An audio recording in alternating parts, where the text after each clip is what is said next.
back in the garage. Got the car right here. I just wanted to do an update video because I haven't done one in a while.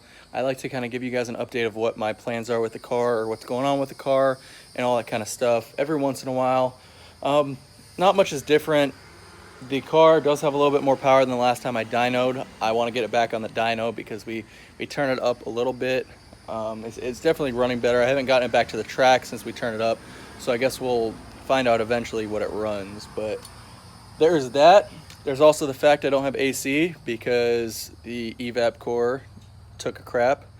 It's been like that for months. I just haven't mentioned anything. I don't think I've mentioned anything in the videos, but the evap core took a crap a while back. I've been rolling with AC in Florida. It's been like 80 to 90 degrees the past 4 months or so. It's not a fun time. So yeah, there's that. There's also, what else do I have here? Oh, I'm putting the interior back in the car because I'm kind of sick of it. I also put the exhaust back on. I'm running the full, well, not the full cat back, but I'm running the muffler delete cat back that I had on before because my head started hurting. I'm probably gonna get a cutout or something to put there so I can run that at the track. Eventually I'll go back to open down pipe or something. I've been thinking about dumping it out the side of the fender. Don't ask me why. I just feel like dumping it out the side of the fender would be cool. But I still have a stock turbo, so I feel like I shouldn't do that because it's not really appropriate yet. If I had a big turbo, then cool, I'll dump it out the fender or something. But I feel like it's not appropriate yet. But we will see about that soon, hopefully. And actually, I'm missing part of my fender liner. On the other side, I don't have fender liner at all, but if you pull the fender liner out, actually, let me show you. I think on this side you can see a little bit. There's lots of room back up in here to where you can kind of make an exhaust fit through there, I think. That's a possibility, or just dump it out the hood. That'd be cool as well. But since we're up here, I want to show you something else I got. Now, I know a lot of you guys have heard me say that I want to build the motor. And I've kind of been putting it off for a while because, you know, money and whatnot. And, you know, it takes a lot of effort and time, but looky what I got. Set of Brian Crower H-beams right here. Looking good, looking good. So yeah, that's, it's this way, doesn't it? That's one of the first parts of this. So yeah, I got these rods. They're H-beam rods, but they are very strong and a decent set of rods from what I've gathered. I got the ARP 2000 hardware. I think I'm gonna upgrade to the 625 plus hardware because that will basically take anything you throw at it. I should have done that from the get-go. But I am going with a 2.0 block out of the Fusion, which is kind of what everyone's going to that wants to make big power because the 2.3 block is not holding it. It's cracking a lot. As most of you guys know, the 2.3 block is not a good idea for people trying to make power. So I'm going with the 2-liter Fusion block. It's semi-closed deck. Pablo from Speed Performance has it currently at 800 wheel horsepower, and it's been like that for a while. He said he was going to turn it up, but I haven't heard anything yet. I know he wants to make 1,000 wheel horsepower out of it. If it holds 1,000 wheel horsepower, it'll easily hold what I need it to hold.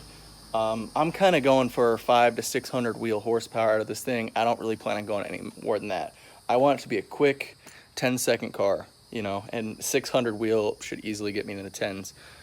360 wheel got me into the 11s, so I'm hoping, you know, 500 wheel will be enough for 10s. You know, that's kind of the goal right now, and I think that's easily doable with the power and the parts I'm going to go with. I'm also, besides the built motor, which, let me just finish up on that topic, that's probably not going to happen till the end of this year or so, just because I'm kind of buying everything little by little. Getting the rods, I'm getting the pistons next, and the block, I don't know if I'm going to get next or if I'm going to wait till the end to get the block. But I'm just slowly getting the parts as I can, just to make it a little bit more affordable because I don't feel like dropping, you know, $4,000 or $5,000 all at once. So I'm just gonna keep piling up parts here, and you know, that's how it's gonna go.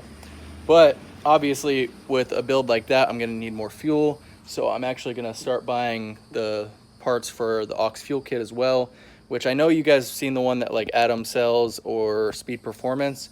and it's gonna be exactly like that, but I'm just gonna be buying all the parts separately.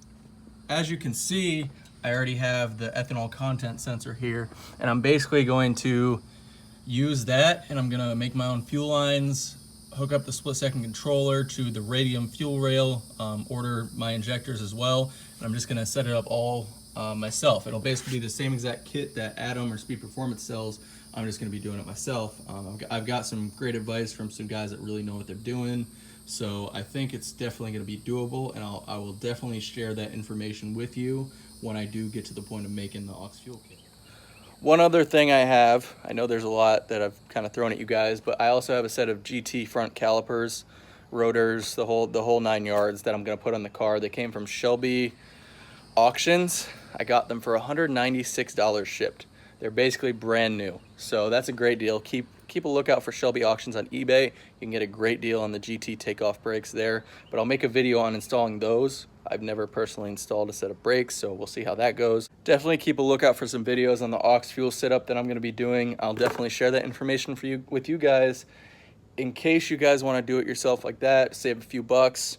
But besides that, I think that's the end of the video. As always, I appreciate your guys' support. If you haven't already subscribed, go ahead and subscribe for me, and I'll see you next time.